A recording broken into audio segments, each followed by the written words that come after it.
Hello dear students, मैं उत्तम कुमार महर्षि आज आपके लिए लेकर आया हूं एक और नया टॉपिक केंद्रक। यदि कोशिका का सबसे महत्वपूर्ण कोशिकांग देखा जाए तो वो कौन होगा? केंद्रक, जिसे अंग्रेजी में कहा जाता है न्यूक्लियस। केंद्रक के बारे में अब जानकारी हम थोड़ी सी विस्तृत लेंगे, और जो साइंस से रिलेटेड नहीं है, बायोलॉजी से रिलेटेड नहीं है, उनके लिए ये टॉपिक थोड़ा सा कठिन हो सकता है। इसलिए वीडियो को एक दो बार जरूर देखें, तब आपको ज्यादा समझ में आएगा। यदि हम केंद्रक की खोज देखें सबसे पहले, तो केंद्रक की खोज की गई थी रॉबर्ट ब्राउन के द्वारा। रॉबर्ट ब्राउन ने इसे खोजा था आर्किड पादप की जड़ों में। आर्किड पादप की जड़ों में केंद्रक की खोज किसने की? रॉबर्ट ब्राउन ने, आर्किड पादप की जड़ों में। यदि हम देखें केंद्रक की संख्या कि एक कोशिका में सामान्य तौर पर कितने केंद्रक पाए जाते हैं, तो वो सामान्य संख्या होगी एक। एक कोशिका में सामान्य रूप से एक केंद्रक ही पाया जाता है, परंतु कई बार कुछ पादप और कुछ जंतुओं की कोशिका में एक से अधिक केंद्रक भी हो सकते हैं। यदि पादप की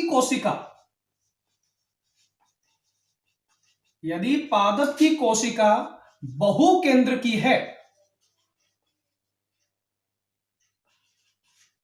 यदि पादप की कोशिका में बहुकेंद्र की अवस्था है, तो इस अवस्था को हम कहेंगे सिनोसाइट। अच्छी तरह से नाम ध्यान रखिएगा। यदि पादप की कोशिका, ध्यान रखें किसकी कोशिका? पादप की कोशिका बहुकेंद्र की अवस्था में है, तब उस कोशिका का नाम क्या होगा? उस अवस्था को हम क्या कहेंगे? सिनोसाइट कहेंगे। लेकिन यदि इसके जगह जंतु की कोशिका हो, यदि जंतु की कोशिका बहुकेंद्र की अवस्था में हो, तो हम यहां पादप रखते हैं, यदि जंतु की कोशिका बहुकेंद्र की अवस्था में हो, तब हम इसे क्या कहेंगे? सिनसियम। यदि पादप की कोशिका बहुकेंद्र की अवस्था में, तब हम इसे क्या कहेंगे? सिनोसाइट। और यदि जंतु की कोशिका बहुकेंद्र की अवस्था में है, तब हम इसे क्या कहेंगे? सिनसियम। तो सिनोसाइट पादप कोशिका के लिए बहुकेंद्र की अवस्था, और सिनसियम जंतु कोशिका के लिए बहुकेंद्र की अवस्था। यह तो हो गई कि पादप में और जंतुओं में केंद्रक की संख्या कितनी होती है। परंतु अपवाद स्वरूप कुछ कोशिकाएं ऐसी भी हैं जिनमें केंद्रक नहीं पाया जाता, जैसे स्तनधारी वर्ग जो है, मेमेलिया। स्तनधारी को हम क्या कहते हैं? मेमेलिया। स्तनधारी वर्ग की जो आरबीसी होती है, वो आरबीसी केंद्रक रहित तो होती है। हालांकि इसमें भी अपवाद है कि ऊंट और लामा ऐसे दो स्तनधारी हैं जिनकी आरबीसी में केंद्रक पाया जाता है, परंतु ऊंट और लामा को छोड़कर बाकी जितने भी स्तनधारी हैं उनकी आरबीसी में केंद्रक नहीं पाया जाता। इसके अलावा पादप कोशिका की यदि बात की जाए, तो पादप में आप जानते हो फ्लोएम एक संवहन ऊतक होता है। पादप में संवहन ऊतक कौन सा होता है? फ्लोएम। तो फ्लोएम की जो चालनी नलिका है, फ्लोएम में 4 टाइप की कोशिकाएं मिलती हैं, उनमें से एक है चालनी सेल्स, जिन्हें आप चालनी नलिकाएं भी कह सकते हो। ये चालनी नलिकाएं केंद्रक रहित होती हैं, केंद्रक रहित। तो ध्यान रखिएगा, स्तनधारी की आरबीसी और पादप में चालनी नलिकाएं केंद्रक रहित होती हैं। तो ये तो हो गई इनकी संख्या के बारे में सामान्य जानकारी। अब यदि हम देखें केंद्रक काम क्या करता है, केंद्रक का महत्वपूर्ण कार्य क्या है, तो केंद्रक को कोशिका का नियंत्रण केंद्र कहा जाता है। यदि कार्यों की चर्चा करें तो केंद्रक को क्या कहा जाता है? कोशिका का नियंत्रण केंद्र। कोशिका का नियंत्रण केंद्र इसे कहा जाता है। कोशिका विभाजन जो होता है वो इसी के नियंत्रण में होता है। केंद्रक ही कोशिका विभाजन का नियंत्रण करता है। इसके अलावा केंद्रक के अंदर गुणसूत्र पाए जाते हैं, क्रोमेटिन जाल पाया जाता है, तो जाहिर सी बात है यह आनुवांशिक लक्षणों का भी नियंत्रण करता है। आनुवांशिक लक्षणों में भी इसका योगदान है, आनुवंशिकता में योगदान। इसके अलावा प्रतिकृति, अनुलेखन, राइबोसोम का निर्माण, ये सभी कार्य भी कहां पर संपन्न होते हैं? केंद्रक में। जैसे प्रतिकृति, प्रतिकृति क्या होती है? डीएनए से डीएनए का निर्माण।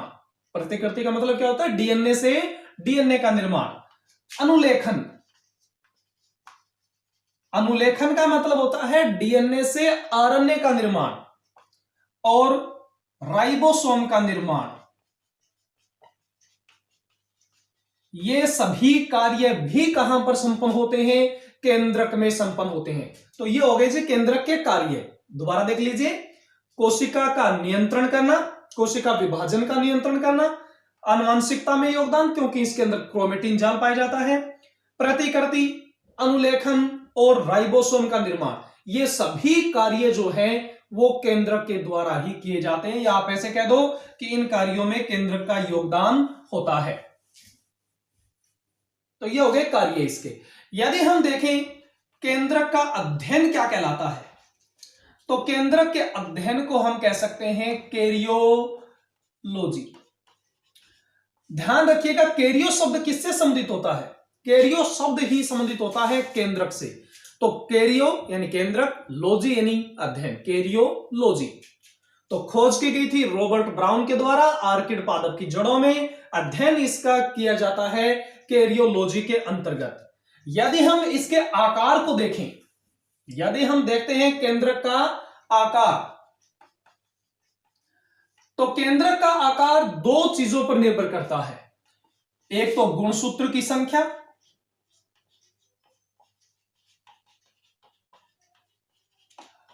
और दूसरी निर्भरता जो है वो है कोशिका द्रव।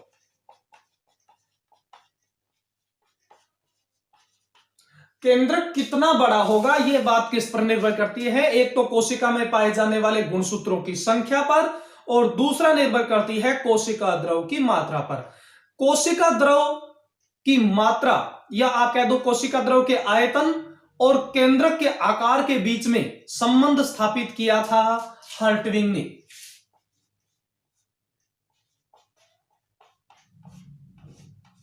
हर्टविग नामक एक वैज्ञानिक थे जिन्होंने कोशिका द्रव और केंद्रक के आकार में संबंध स्थापित किया।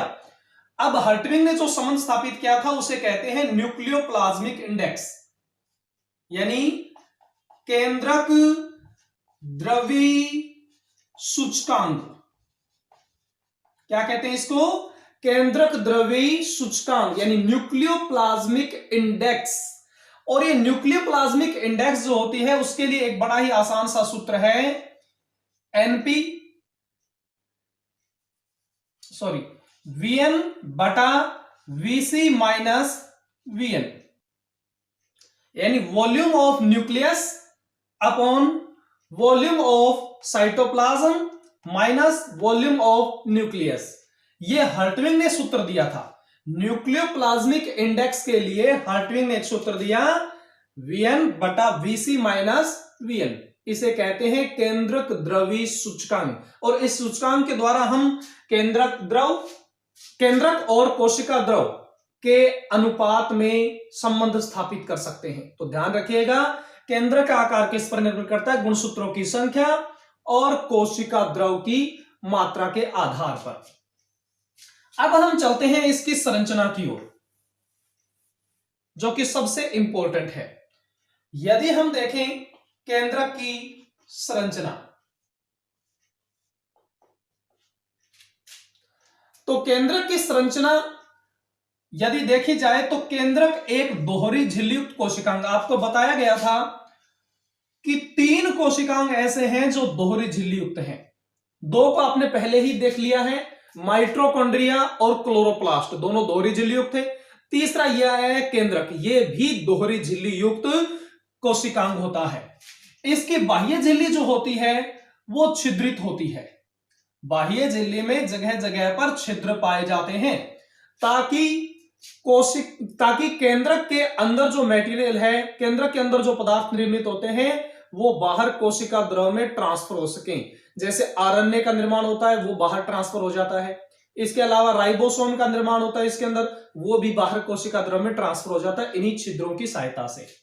यदि इन छिद्रों की बात की जाए तो ये छिद्र वर्ताकार या अष्टकोणीय हो सकते हैं।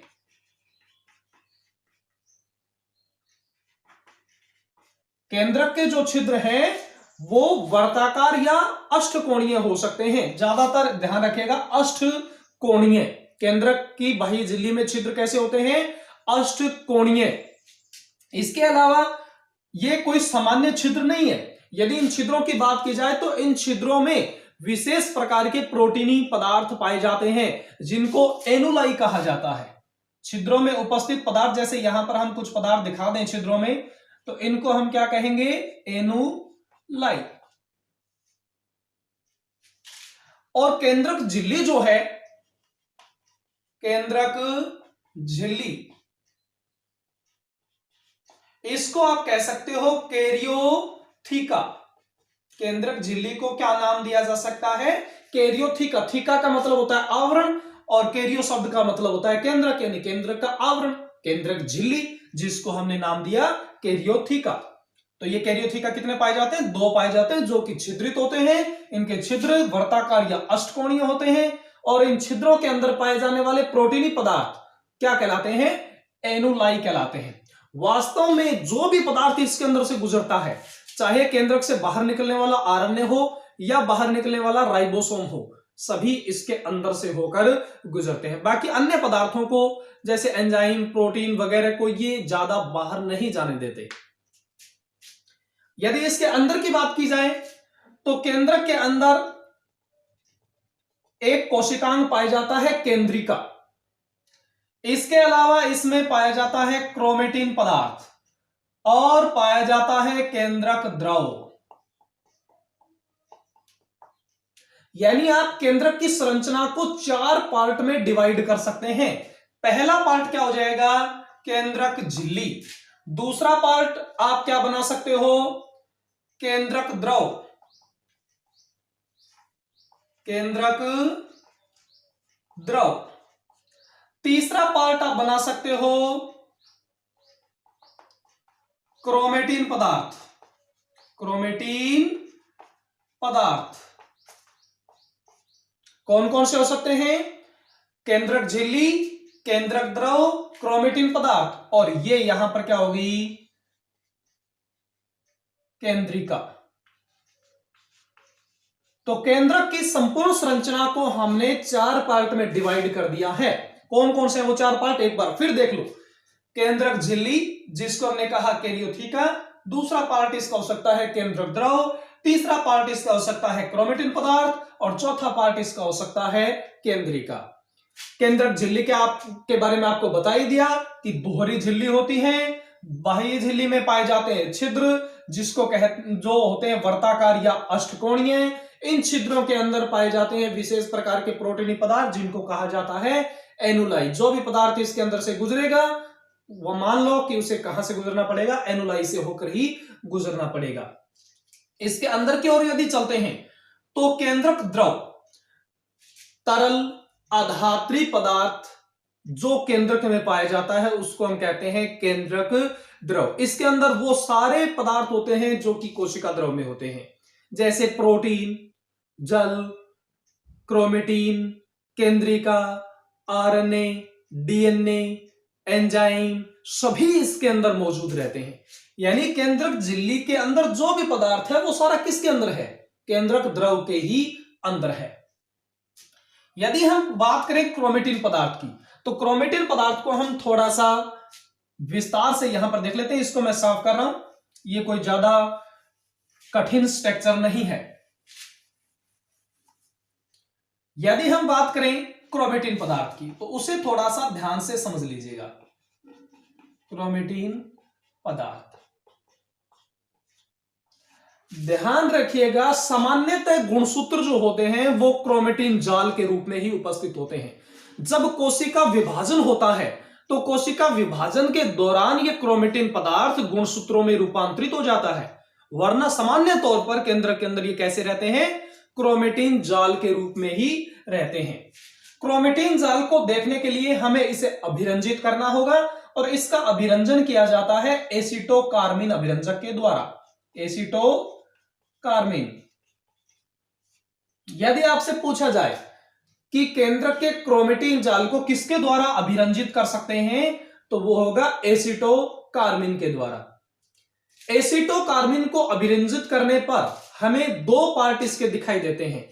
एक पार्ट थोड़ा ज्यादा गहरा होता है और दूसरा पार्ट थोड़ा कम गहरा होता है। एक ज्यादा गहरा, एक कम गहरा।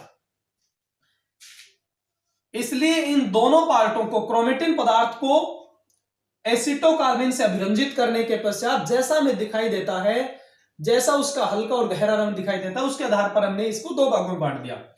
यूक्रोमेटिन, यूक्रोमेटिन और हेटेरोक्रोमेटिन, हेटेरोक्रोमेटिन।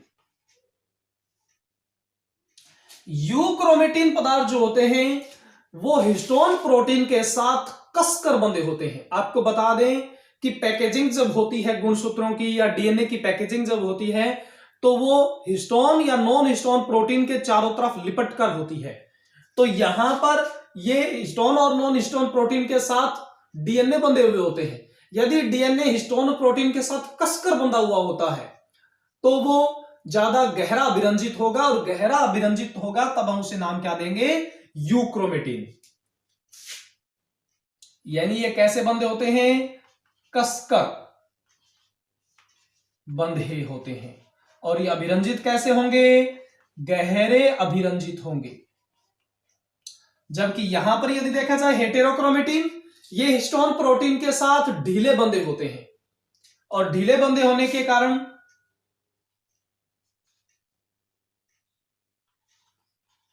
ढीले बंधे हुए होते हैं हिस्टोन प्रोटीन के साथ, और ढीले बंधे होने के कारण ये कैसे अभिरंजित होंगे, कम गहरे अभिरंजित होंगे। ढीले बंधे होने के कारण कैसे अभिरंजित होंगे, कम गहरे। तो इनके रंग ग्रहण करने के आधार पर हमने इसे कितने भागों में बांट दिया, दो, यूक्रोमेटिन और हेटेरोक्रोमेटिन के अंदर। और इनको जो सबसे पहले बांटा था वो वैज्ञानिक थे एमिल हिड्स। यानी यूक्रोमेटिन और हेटेरोक्रोमेटिन के अंदर जो डिवाइडेशन किया गया था वो किनके द्वारा किया गया था, एमिल हिड्स के द्वारा किया गया था। किसके द्वारा किया गया था, एमिल हिड्स के द्वारा। एमिल हिड्स ही वो वैज्ञानिक थे जिन्होंने क्रोमेटिन को यूक्रोमेटिन और हेटेरोक्रोमेटिन में बांट दिया। अब देखते हैं इसके आगे नेक्स्ट।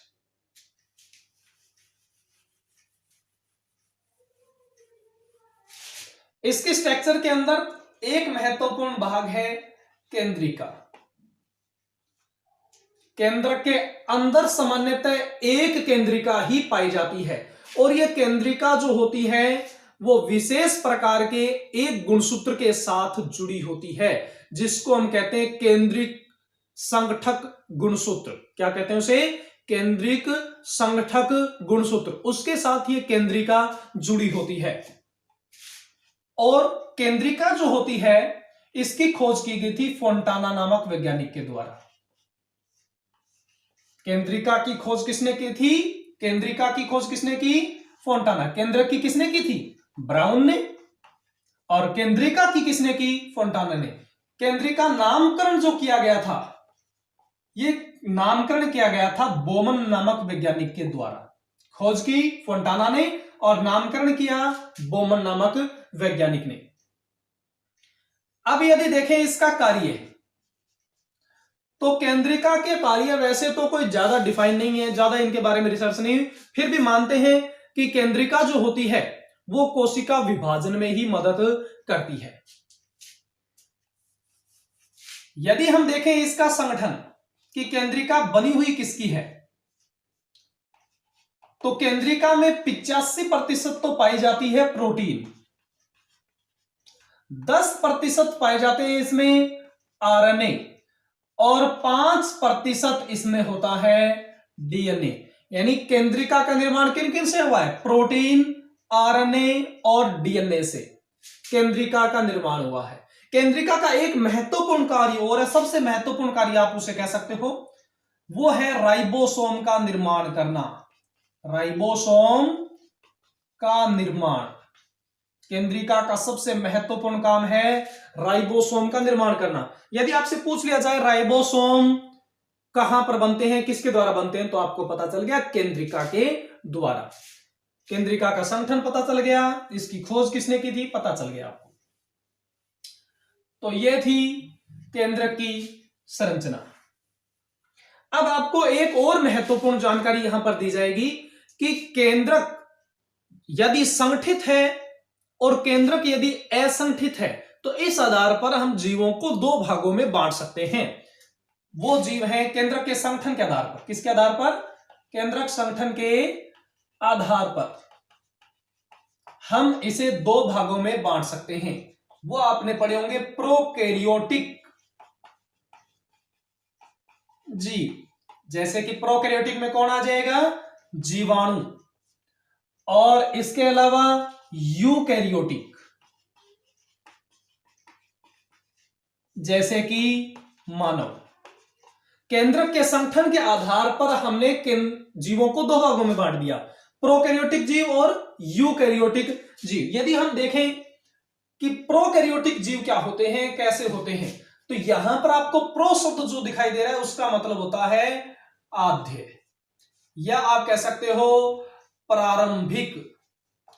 कैरियो शब्द आप पहले से जानते हो, कैरियो शब्द का मतलब होता है केंद्रक, यानी ऐसे जीव जिनकी कोशिका में पाए जाने वाला केंद्रक असंगठित होता है, उसे हम कहते हैं प्रोकैरियोटिक जीव। और यदि इसके उलट देखा जाए, यदि केंद्रक सुसंगठित है, ऐसे जीव जिनकी कोशिका में केंद्रक सुसंगठित है, तब हम उसे क्या कहेंगे? यूकैरियोटिक जीव कहेंगे।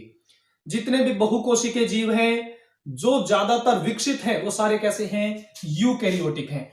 आप सामान्यतः जो केंद्रक देखते हो, सामान्य स्ट्रक्चर अभी अभी हमने जो देखी थी, वो हमने देखी थी यूकैरियोटिक जीवों की ही। प्रोकैरियोटिक जीवों में जो केंद्रक पाया जाता है, या आप कह दें कि सामान्य केंद्रक पाया ही नहीं जाता, इनके अंदर जो केंद्रक पाया जाता है उसको कहते हैं केंद्रकाभ। केंद्रकाभ, या इसे कहेंगे न्यूक्लियोइड। प्रोकैरियोटिक कोशिका में जो केंद्रक पाया जाता है उसको केंद्रक न कहकर क्या कहते हैं? केंद्रकाभ, या इसको कहते हैं न्यूक्लियोइड। ये ध्यान रखेंगे। अब न्यूक्लियोइड क्या है? इसमें केंद्रक झिल्ली नहीं मिलेगी आपको। केंद्रक झिल्ली नहीं मिलेगी तो जो अंदर का मेटीरियल है, जो डीएनए है, जो क्रोमेटिन पदार्थ है, वो नग्न होगा। तो प्रोकैरियोटिक जीवों का क्रोमेटिन पदार्थ या डीएनए नग्न होता है, क्योंकि केंद्रक झिल्ली नहीं पाई जाती। अब ये केंद्रकाभ वास्तव में क्या है? आप इसे कह सकते हो नॉन हिस्टोन प्रोटीन। ये आपको ध्यान रखना चाहिए कि यूकैरियोटिक जीव जो है उनमें हिस्टोन और नॉन हिस्टोन दोनों प्रोटीन पाई जाती हैं, परंतु प्रोकैरियोटिक जीवों में नॉन हिस्टोन प्रोटीन ही पाई जाती है। ये मान लो नॉन हिस्टोन प्रोटीन है, इसके चारों तरफ डीएनए लिपट जाएगा, तो non histone protein plus DNA, इसको हम क्या कहेंगे? केंद्रकाभ या न्यूक्लियोइड कहेंगे। तो आपको ध्यान रखना चाहिए, केंद्रक के संगठन के आधार पर हम जीवों को दो भागों में बांट सकते हैं। प्रोकैरियोटिक, जिसमें केंद्रक असंगठित है और किस रूप में पाया जाता है? न्यूक्लियोइड के रूप में पाया जाता है। दूसरा, जिसमें केंद्रक सुसंगठित है, उसको हम कहते हैं यूकैरियोटिक जीव। आज के लिए इतना ही, धन्यवाद।